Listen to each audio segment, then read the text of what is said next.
Hey everybody, Tim Norris here, and I am with Brandon from Blue Orange Games, and we're going to go over a few games that they have released here at Gen Con.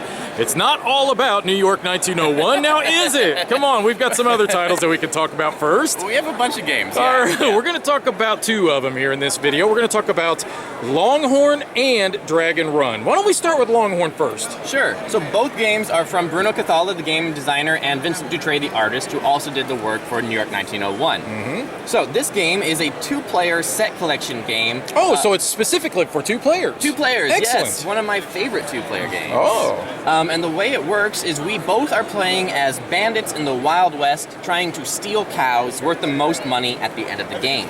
All right. At the beginning of the game, all cows are worth the same amount of money, and that is because all cows are worth $100 for each cow of their color on the board. Oh. There are 9 of each color. Exactly. and Okay, therefore, I see. 900 to start. That also means that as we take cows, we're going to be depreciating their value. So now this is two $700 cows. So how would I necessarily take them though? Good question. So on your turn, you are going to take all the cows of one color on the location that you are on. And then in this case, I could take 2 white cows or 2 orange cows. Take those cows, score them off to the side for your player, and then move that many spaces away. So since I took 2 cows, I can move 1, 2 spaces away orthogonally, so not diagonally, and then I flip over. And now it's my opponent's turn, and he is left with the same choices, all the cows of one color. Oh, so as soon as you're done, you flip this over, and then Yes. it's their turn. So then you're kind of almost you want to put them in a place where they're not going to give the, So if you take white, obviously you want to maybe try to put him in a spot where maybe there's more white cows, because they're lesser value now, right? Well, then it'll also impact your value. Oh, that's right, because at the end of the game, that's when you score. Yeah, so it's it's very interesting in the beginning. As the game goes, it's a little bit easier to see which cows you want to target. Because what I usually do is once my opponent has passed about 5 or 6 cows of a color, I will send them to locations with their color so that they keep depreciating their value. Exactly. So you want as many of your colors still remaining on the board. Yes. At the end of the game. Exactly. So if you take these 2, you want the rest of the 7 to stay there because now these are worth 700 apiece? Yes. Excellent, got it. Yep. And the other interesting thing about this is the fact that you get to control where your opponent starts on their turn, and that is something that Bruno Cathala loves in his games. Yeah, that's kind of a nice little screw factor. Yeah. So that's how it goes. On our turn, we're going to take all the cows of one color and then move that many spaces away. Eventually, you're going to take the last cow from a territory. When that happens, you also are going to take the bonus tile. Now, most of these are good. Most of these are just going to be gold nuggets that have a dollar value on them that will score you $400. However, our orange tiles are bad. Well, this one looks like you get bit by a snake. Yeah, it scares your cows away, and you got to put cows back to the board on the neighboring territories. And then the sheriff, that you get caught by the law, it looks like? Yeah, you get caught by the law, and you have just lost yourself the game. Oh, come on, there's a way you can switch that out. Sure. There are 19 of these in the game, so you can either randomly deal out which 9 you play with, or I also recommend that you can pick which 9. Okay, so you don't have to play with this tile if you don't want to. Exactly. So, because it could almost become a game of just avoid this tile. Yes, exactly. It goes from a game of collecting cows to a game of avoiding the sheriff. Yes, so then at the end of the game, you basically, however many cows are remaining on the board, and then you just tally up which ones you have in your, I guess you could say pool. Yeah. Your cow pool. We'll say it's a cow pool. And then whoever has the most points wins, right? Yes. And my little pro tip for quickening the counting of points is get rid of your duplicate cows, because they're worth the same for each player. So get rid of your duplicate cows and then see what the difference is. Oh, that's a good point. So these tiles, are they always placed out random, or are they set? Yeah, so the 9 tiles are randomly dealt out in 3x3 grid, and the cows are randomly placed on each location based on the number printed on there. Yes. Okay. And then these little tiles are randomly placed as well, Randomly right? placed as well, yes. And I also want to mention there's one last way of winning the game that I forgot to say, and that is if you collect all 9 cows of one color. Oh, so there is a strategy of possibly going for all of them. Yes, but it's very, very risky. I was about to say, that'd be really tough, though. Because if you get all 8 of one color and your opponent grabs the last one, then that cow is suddenly worthless. Because you have 9, there's no more cows on the board.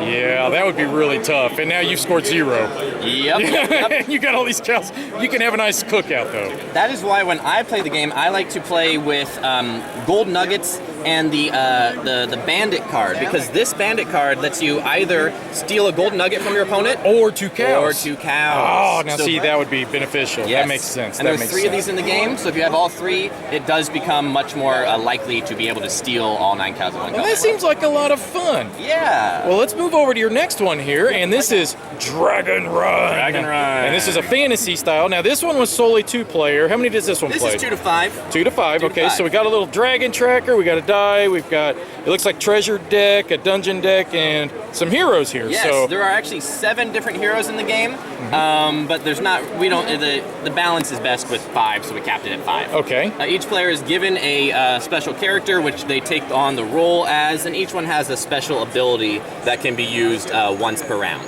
All right. So the basic idea is that we are all adventurers in a dungeon trying to steal gold from the dragon without being burned alive. The treasure deck is full of various treasures, and the player with the most gold value at the end wins. Okay. The way you get that is by advancing through the dungeon deck. Now this is a 10 deck card, and each of these has a different effect. Most of them are going to be treasure rooms. So if you draw a treasure room on your turn, you are going to draw a treasure from the treasure deck, and then choose whether or not you want to push your luck. Right. Early on, maybe so, but if that Yes. dragon hasn't popped up, Right, because one of the 10 cards is the dreaded dragon. Rawr. And if the dragon comes up on your turn, he is going to breathe fire on you and burn you. If you're on your uninjured side, you're going to flip to your injured side. If you're already injured, though, you're going to be burned alive, dead, and gone. this makes me think a bit of Ink and Gold, that kind of press your luck style Yes, game where you're absolutely. kind of laying the cards out and you're like, do I want to flip again? No, I'm out of here. And I believe that Bruno was also involved in that. I think that's the 2 Brunos, is that right? I'm not sure if he was involved in Ink and Gold, but it wouldn't surprise me. Seems like they all have their fingers in every game out here anymore. So each character has special abilities, and you said you can use them once per round. Once per round. And a round is either when the dragon breathes fire or when you hide from it. Because I haven't mentioned, you have 3 options on your turn. Oh, okay. So it's not just flip the. Okay. Right, so normally you're just going to flip the card, however, and apply the effect. However, if we've gone through, let's say, most of the deck and all these things have happened on different players' turns, we're getting down there. Let's say there's only 2 cards left. I'm fairly confident that I'm going to draw the dragon on my turn. It's a 50-50 chance at this point. So I don't want to flip the card. I have 2 choices. Choice number 1 is just to cry like a baby. Okay. I got to discard 2 golds, and then I pass the turn. A card worth at least 2 golds. Now you So- said cry like a little baby. Now you're saying have to discard gold. Which is it? Because I could cry like a baby pretty good. So you got to cry like a baby and then pay for your cowardice. and then pay. Yes, yes. You always pay for your cowardice in this game because this is a game of adventuring and you are rewarded for being brave and facing the dragon, not hiding from him or crying. Oh. Which leads me to the third option. So option 1 is just boldly advance forward. Option 2 is cry like a baby. And option 3 is try to hide. Now there's a chance of failure with hiding though. Okay. You still need to discard a card worth at least 1 gold coin, and then you're going to roll the die. If you are able to roll greater than the number of cards remaining, then you have passed the test, and the deck is shuffled back together.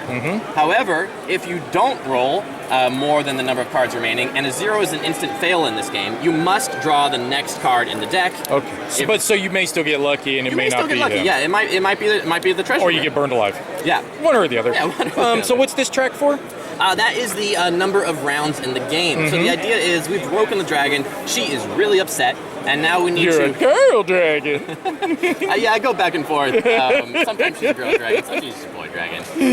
Yeah, we don't really know. Nobody stops to check. She's a little too Got upset. time for that? So this just means how upset the dragon is. So in a 2-player game, she is upset for 5 rounds. 3 players, 6 rounds. 4 players, 7 rounds. And then she 5 players, 8. tires out, and then like, Yeah. I'm done. I'm Yeah, good. she either breathes enough fire, or we hide from her enough, and she's done with it. Awesome. And so at the end of the game, basically, you just tally up whoever has the most gold, and Yes, that's it? yes, and I do want to point out that these are double-sided cards, so you can hold them in your hand. This is a 4 value card, not an 8 value card. Oh, okay. Good idea. One last thing. So if you do get burned alive, Yes. Is there a chance? I mean, is your gold gone? I mean, you out of the game? You I are mean, gone. this This is a player elimination game. Yes. awesome. But it's quick enough that it's not really a downside. This is a very light filler sort of game, so you're going to be out. Don't take it too serious or personal. This is not a serious game. No. Awesome. No, Thanks. this guy is not a serious one. He's not a serious. Obviously, that's not a serious dwarf. Well, thanks a lot, Brandon. We appreciate it. Yeah, thank you.